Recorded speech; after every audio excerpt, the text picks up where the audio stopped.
할렐루야. 서로 축복하십니다. 오늘도 은혜 받고 행복하세요. 1992년도 바로 세로나에서 올림픽이 있었습니다. 그때 영국의 육상 선수인 데렉 레드몬드라고 하는 육상 선수가 400m 단거리에 출전을 합니다. 그 선수가 그때 출전했던 선수 가운데 강력한 우승 후보입니다. 그래서 이제 예선전에서 1등으로 올라왔고요. 그때 준결승이 이루어지는 레이스를 펼치게 되는데, 출발선상에 서서 출발 신호와 함께 400m니까 전력 질주를 하겠죠. 그래서 전력 질주를 해서 뛰어가던 데렉 레드몬드라고 하는 선수가 중간에 푹 하고 쓰러집니다. 왜냐하면 자기 몸에서 뚝 하는 소리가 났거든요. 그게 이제 사람 속에 햄스트링이라고 해서 이 허벅지에 뒤에 있는 힘줄과 근육이 있습니다. 그게 끊어진 겁니다. 그래서 이제 달리던 이 선수가 중간에 주저앉아서 고통스러운 표정을 지으면서 한참 그 상태로 있다가 다시 일어났어요. 일어나서 그 달리던 그 레이스를 깨금 발로 절뚝거리면서 결승선으로 뛰어갑니다. 뛰는 게 아니죠. 사실 걷는 거죠. 한참 그렇게 걸어가는데 관중석에 있던 한 남성이 그 트랙으로 튀어나오는 거예요. 그래서 이제 안전요원이 당신 들어오시면 안 됩니다 만류함에도 불구하고 그 남성의 그것을 뿌리치고 그 사람 곁에 가서 그의 어깨를 감싸 안아줍니다. 누구냐면 짐 레드몬드라고 해서 그의 아버지입니다. 그 아버지가 관중석에서 아들의 그 모습을 보면서 차마 앉아있을 수가 없어서 사실은 뛰어간 거죠. 그래서 아들을 딱 부축한 다음에 아들아 여기서 끝내자. 여러분 그거요, 계속해서 이렇게 사람이 여기 햄스트링이 끊어졌는데 계속해서 그러면 심각한 문제가 생깁니다. 이렇게 아들아 여기서 끝내자. 그러니까 아들이 한 말이 아버지 나는 저 결승점까지 갈 거예요. 그래? 그러면 나하고 함께 가자.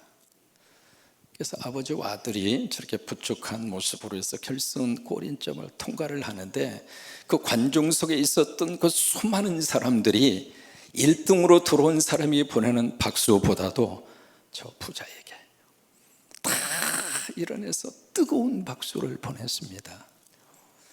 그 다음에 신문에 저 사진과 함께 뭐라고 타이틀을 썼는가? 이 세상에 가장 아름다운 동행이었다. 여러분 우리가 동행이라고 하는 말을 가끔 쓸 때가 있잖아요. 이 동행이라고 하는 말을 헬라어로 할라크라고 하는 단어를 씁니다.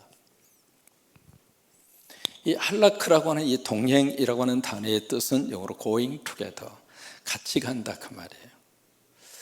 이제 걷기는 걷는데 나 혼자서 걷는 것이 아니라 누군가하고 going together, 함께 간다 그 말이에요. 근데 우리가 이제 동행하기 위해서는 세 가지 것이 필요해요. 첫째로 방향이 같아야 돼요. 이게 방향이 다르면 나는 이쪽으로 가고 저 사람은 이쪽으로 가면 그것은 going together가 아닙니다. 동행이 아닙니다. 그래서 방향이 같아야 돼요. 두 번째로 동행하기 위해서는요, 보조, 함께 걸어가는 속도가 같아야 돼요. 한 사람은 속도를 빨리 하고 뒤에서 종종 걸음으로 막 이렇게 따라가고, 그건 동행이 아닙니다. 속도가 같아야 돼요. 그 다음에 세 번째로 마음이 같아야 동행입니다. 같은 방향을 보고 같이 지금 같은 속도로 걸어간다 할지라도 전혀 마음이 동상이몽처럼 전혀 마음이 같지 않으면 그것은 동행이 아닙니다. 우리가 부부로 만나서 한 세상을 살아가고 있습니다. 부부에게 가장 필요한 것이 무엇일까? going together, 동행입니다. 부부가 같은 방향을 보고 같은 목적을 가지고, 아멘입니다. 어느 쪽이든지 어느 한편 속에다가 마음을 맞춰 주어서, 그래서 같은 방향을 바라보고, 그리고 부부가 같이 보조를 맞추어서. 이게 시골에서 보면은요, 할아버지 할머니 걸어갈 때 모습 보면 할아버지는 막 가요. 그 뒤에 보면 할머니는 막, 이 할아버지가 앞으로 막 가면서 꼭 하는 말이 있어요. 빨리 와! 빨리 와! 뭐 하는 거야 임자? 그럼 뒤에 있는 할머니가 뭐라고 그래요? 당신이 내가 되어봐, 빨리 가나. 보조를 맞춰줘야 되는 거예요. 조금 보폭이 큰 사람은 조금 보폭을 줄여주고, 보폭이 조금 작은 사람은 보폭을 조금만 키워주고. 그래서 부부의 행복은요, 같이 동행하는 것이 부부의 행복입니다. 목회자와 성도도 마찬가지입니다. 여기 담임 목사와 함께 성도들이 마음이 하나가 돼서, 아멘이죠? 그래서 목사가 바라보는 방향을 교인들도 같이 바라보고, 오늘 93번째 인도네시아 포마의 마낭 산림교회를 하나님 앞에 올렸는데 참 감사해요. 이 교회당 하나하나 세워질 때마다 거기에 간증이 있고, 거기에 눈물이 있고, 거기에 하나님의 축복이 있습니다.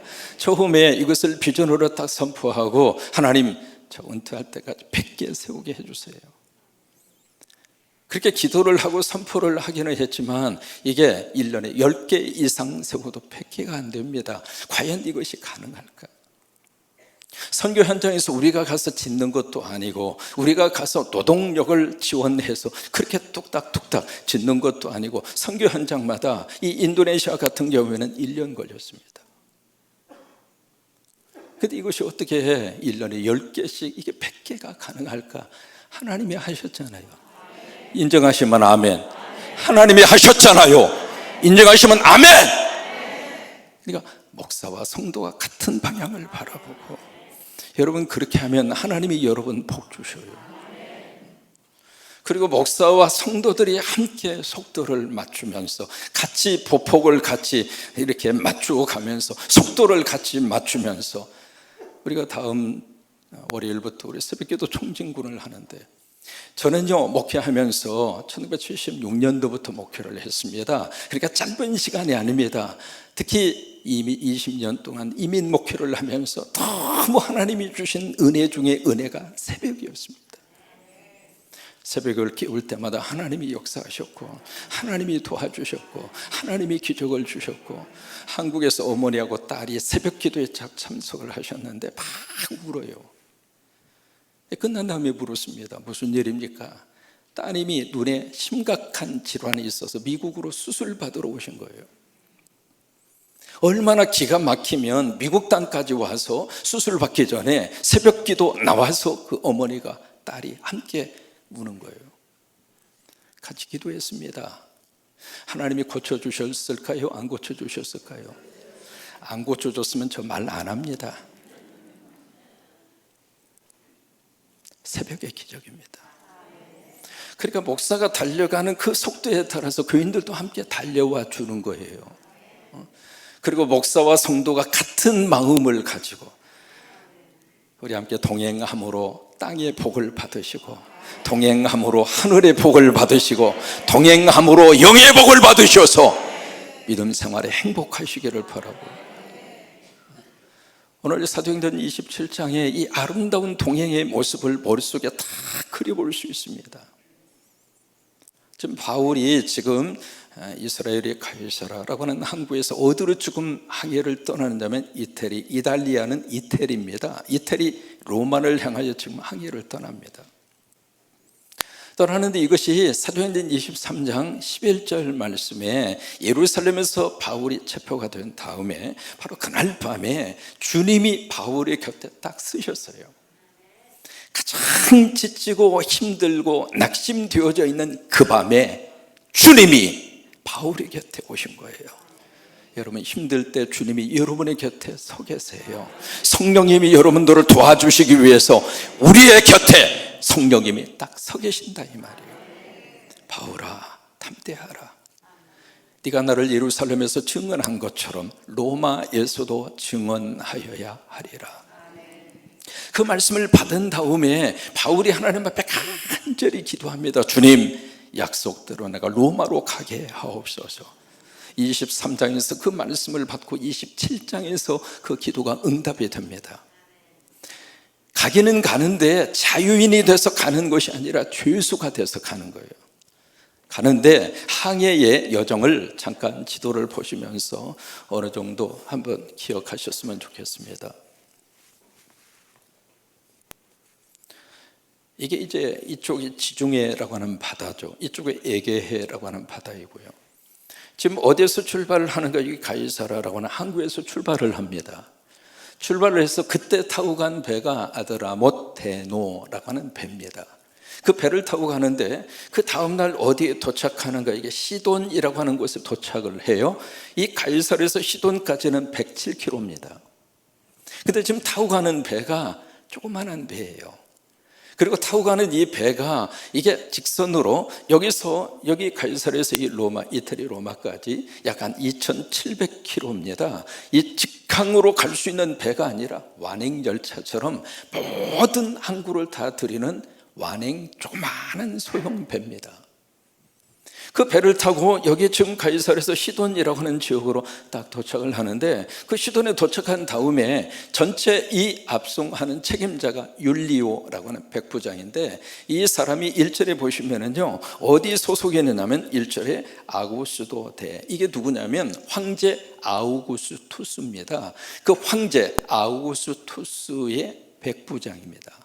그 사람이 압송 책임자예요.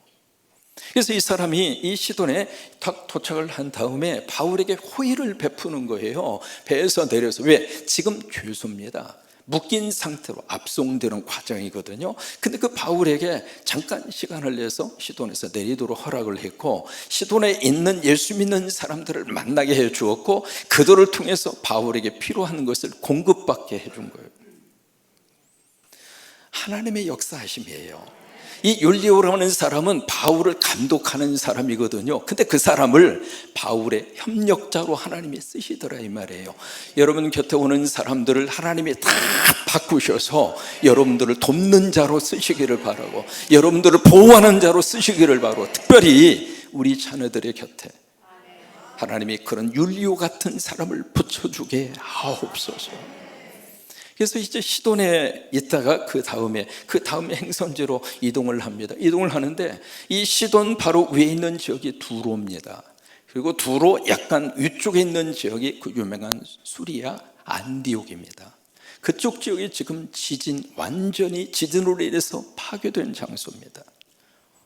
여러분 뉴스를 들으시다 보면은 안타키아라고 하는 이 시리아 지역의 도시 이름을 들으실 수가 있습니다. 거기가 수리아 안디옥이 있던 지역에 완전히 다 망가졌습니다. 오늘 여러분들이 내주신 이 지진 구제 현금을 그쪽 지역으로 보내려고 합니다. 그래서 이제 이쪽 해안을 따라서 쭉 가다가 어디로 가느냐면 여기에 무사라고 하는 이 지역까지, 무라라고 하는 지역까지 이 배가 이제 항해를 하는데, 가는 지역이 바로 이쪽이 시리아라고 하는 지역, 수리아라고 하는 지역이고, 그 위에 있는 지역이 갈라디아라고 하는 지역이고, 그 옆에가 밤빌리아라고 하는 지역, 그 다음에 이 지역이 루시아라고 하는 지역이에요. 우리로 말하면 전라북도 뭐 그런 지역처럼 생각을 하시면 돼요. 그래서 이 배가 이 지중해 쪽으로 항해를 못하고, 왜? 배가 아주 작으니까. 그래서 이제 바람과 파도를 피해서 최대한 육지 쪽으로 배가 붙어서 이쪽 쪽으로 항해를 쭉 하는데, 이쪽에 북서풍 바람이 너무 강하게 불어오는 거예요. 그래서 이 섬이 바로 구브로라고 하는 섬이에요. 영어식 발음은 사이프러스라고 하는 섬입니다. 이 섬을 바람막이로 해서 해안가 쪽으로 붙어서 이 배가 항해를 해서 도착한 장소, 여기에 무라라고 하는 그 장소에 도착을 합니다. 그리고 여기서 배를 갈아타요. 알렉산드리아라고 하는 배로 갈아탑니다. 그 배는 상당히 큰 배였죠. 그래서 그 배가 이쪽 지중해 쪽으로 나와서 항해를 해서 가다 어디에 도착하느냐면 여기에 그레데라고 하는 이 섬인데, 그레데, 영어식 발음은 크레타라고 하는 섬인데, 그 섬의 미양에 이 배가 도착을 합니다. 도착을 하는데 이 일정이 참 힘든 일정이었어요. 여러분 7절에 보시면은요, 이 항해의 일정이 어떤 일정이었는가, 7절에 몇 가지로 여기에 지금 그 설명을 하고 있습니다. 7절에 배가 어떻게 갔죠? 더디 갑니다. 왜 더디 갔을까? 속력을 낼 수가 없는 거예요. 바람과 파도가 너무 세게 불으니까 이 배가 완전히 지그재그로 가는 거예요. 그러니까 더디 갈 수밖에 없었던 거죠. 그리고 나서 여러 날 만에 그 다음에 단어 하나가 나오고 있습니다. 무슨 말이죠? 간신히. 겨우 니도 맞은편에 갔다 이 말이에요. 근데 거기에 갔는데 이제 더 풍세, 바람과 파도가 더 심해졌어요. 그 다음에 8절에 보시면은 또 하나의 단어가 나옵니다. 무슨 단어가 나오죠? 간신히. 그러니까 이 항해가요, 보통 항해가 아닙니다. 근데 이 항해의 일지를 쭉 27장에서 쓰면서 여기에 본문의 말씀 1절에서 8절까지 주목해서 나오는 단어가 하나 있어요. 그 단어가 뭔가? 우리입니다. 우리라고 하는 단어. 그게 4번 나옵니다. 1절을 보실까요? 우리가 배를 타고, 첫 번째 나오죠? 그 다음에 2절입니다. 우리가 올라. 그 다음에 4절에 보시면 거기서 우리가 떠나가다가, 6절에 보시면 알렉산드리아 배를 만나 우리라고 하는 단어. 이 우리라고 하는 단어를 영어로 us라고 하는 단어를 쓰고 있잖아요. 이 우리라고 하는 단어는 혼자가 아니라 그 말이에요. 이 이탈리아, 이태리, 로마까지 가는 이 바울의 이 여정 가운데 바울 혼자가 아니었습니다. 함께한 사람들이 있었어요. 그러면 그 우리가 누구를 말하고 있을까? 첫째로 이 사도행전을 쓰고 있는 그 사람이 여기에 자기를 포함시킵니다. 그러면서 우리라고 하는 단어를 쓰고 있어요. 사도행전을 여러분 잘 들어보세요. 누가 기록했을까요? 질문 속에 답이 있습니다. 다시 물어볼게요. 사도행전을 누가 썼을까요? 누가 갔습니다. 바로 이 여정에 누가가 함께 동행을 하고 있어요. 누가는 의사입니다.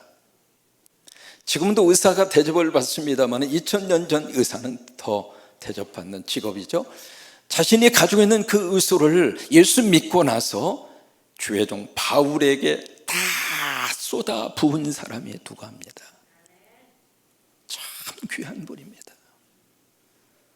자신의 어떤 삶의 경제적인 이득을 위해서 그 짭을 쓴 것이 아니라 하나님의 종을 위해서. 왜냐하면 바울은 고질병을 가지고 있었어요. 그래서 그 병 때문에 하나님 앞에 간절히 기도를 올릴 정도로 바울에게 있어서는 고칠 수 없는 고질병, 그의 평생을 바울의 곁을 따라다녔어요. 또 하나, 이 바울은 고문을 너무 많이 당해서 몸이 완전히 상할 대로 상해 있습니다. 근데 그 바울을 의술적으로 옆에서 도움을 주고 옆에서 치료를 해준 사람이 누구인가? 누가입니다. 그 누가가 함께 동행을 하고 있습니다. 그 다음에 두 번째로 2절에 보시면은 또 한 사람의 이름이 기록이 되어 있어요. 누구냐면 마게도냐의 데살로니가 사람 아리스다고라고 하는 사람이에요. 같이 따라서 한번 해보실까요? 아리스다고. 이분은 참 바울에게 있어서 너무 소중한 동행인입니다. 근데 우리는 아리스다고에 대해서 잘 모릅니다. 우리가 바나바라든지 마가라든지 디모데라든지 실라라든지 디도라든지 바울과의 관계 속에서 그런 사람들의 이름은 우리가 기억하지만 아리스다고는 잘 몰라요. 왜 그럴까? 유명하진 않아요. 그런데 이 아리스다고가 사도 바울의 사역의 현장에 그림자처럼 따라다닙니다. 사도행전 19장에 보시면은요, 에베소에서 막 폭동이 일어나거든요. 폭동의 그 현장에 아리스다고가 함께 있었습니다. 골로새서 4장에 보시면은 사도 바울이 감옥에 갇혀 있을 때 그 갇힌 그 감옥에 누가 함께 있었는가? 아리스다고가 함께 있었습니다. 빌레몬서 1장에 사도 바울은 이 아리스다고를 뭐라고 이야기하는가? My co-worker, 나의 동역자라고. 그러니까 바울에게 있어서는 이 아리스다고요, 그림자처럼 동행을 해준 사람이 아리스다고. 참 아름다운 동행이었습니다. 참 우리의 일생의 여정 가운데 내 사랑하는 가족이 나와 동행을 해주고, 특별히 아내가, 남편이, 내 사랑하는 자녀들이, 또 함께 우리 믿음 생활하면서 여기에 좋은 믿음의 동역자들을 하나님이 만나게 하셔서 우리가 영적인 가족으로 삼게 하시고, 내 곁에 귀한 이 믿음의 동역자들 그리고 동행인들을 주셔서 너무 감사하고. 그래요. 사람은 혼자 못 살아요. 같이 의지하고 같이 동행을 해주고. 이 시간 우리 마음속에 그 두 가지의 질문을 던져보는 거예요. 과연 내 곁에 동행인은 누구인가? 누가 나와 함께 동행을 해주고 있는가? 또 하나, 나는 누군가의 동행인으로 살고 있는가? 이 두 가지 질문을 한번 던져보는 거예요. 2013년 6월 13일 캘리포니아의 어느 한 시골에 초등학교 5학년 15명의 남학생들이 어느 날 삭발을 하고 학교에 등교합니다. 참 기가 막힌 일이 그 학교에서 벌어졌습니다. 한두 명도 아니고 그 클래스에 있는 그 반 전체 학생 15명 전체가 다 삭발을 하고 사진 한번 보여줘 보세요. 그렇게 해서 이제 그 학생들이 학교에 등교한 거예요. 무슨 일이 있었는가? 그 학교에 트래비스 셀링카라고 하는 10살 먹은 자기 친구가 있었습니다. 그 친구가 뇌종양으로 항암 치료를 받았어요. 7주에 거쳐서 항암 치료를 받는 바람에 머리가 싹 빠진 거예요. 그래서 자기의 친구 트래비스가 그날 학교에 처음 오는 날입니다. 그래서 15명의 친구들이 모여서 회의를 했습니다. 우리 트래비스가 학교에 오는데 그 친구는 머리가 없고 우리는 머리가 있고, 그러면 행여라도 우리 친구 가운데 한 사람이라도 만약에 트래비스를 막 손가락질하고 놀려먹거나 아니면 트래비스 스스로가 어떤 왕따 당하는 느낌이 들면 얼마나 슬플까? 4학년 학생이 그런 거예요. 어른도 아니고. 그 아이들이 같이 모아서 의견을 일치한 거예요. 그러면 우리도 머리를 깎자 해서 15명 그 남학생 전체가 다 머리를 깎고 학교에 등교를 딱 했는데, 문을 열고 트래비스가 딱 들어가 보니까 다 머리가 없는 거예요. 자기하고 똑같이. 그 다음날 미국 신문에 이런 기사를 씁니다. 트래비스는 최고의 행운하다. 그는 머리카락을 잃었지만 인생 최고의 보물은 친구를 얻었다. 여러분, 동행이라고 하는 것은 바로 그런 의미를 가지고 있습니다. 서로가 서로에게 멋진 삶의 동행인이 되어 주셔서, 그리고 나도 누군가에게 동행인이 되어주고 나도 누군가를 통해서 동행인을 얻고, 여러분 그런 삶의 여정이 되시기를 주의 이름으로 축원합니다. 여러분, 동행 가운데 최고로 좋은 동행은 그래요, 주님과의 동행이에요. 사람의 동행도 우리에게 늘 필요합니다. 그런데 그 사람과의 동행은 영원하지 않습니다. 가까이 왔다가도 멀리 떠나가고 멀리 갔다가도 다가와주고, 영원한 동행의 그분은 예수 그리스도입니다. 세상 끝날까지 내가 너희와 항상 함께 있으리라. 그 예수님이 우리의 손을 잡아주시고 예수님이 우리의 발걸음을 인도하셔서 한 걸음 한 걸음 한 걸음, 힘든 삶의 여정이지만은 다시 이렇게 세워주시고 다시 붙들어 주시고, 처음에 말씀드린 것처럼 이 레드몬드라고 하는 그 아버지 짐 레드몬드가 아들을 딱 껴안고, 아들이 아빠 나 결승점까지 갈 거야. 그래? 그러면 나와 함께 가자. 주님이 우리를 깎게 하면서 동행해 주시는 줄로 믿습니다. 요한 웨슬레의 유명한 말이 있습니다. 인생에 있어서, 한번 요한 웨슬레 했던 말입니다. 인생에 있어서 최고의 것은 하나님이 나와 함께 동행합니다. 그게 최고의 축복입니다. The best of all, 모든 것의 the best, 그것은 is God, is with us. 나와 하나님이 함께 하신다고.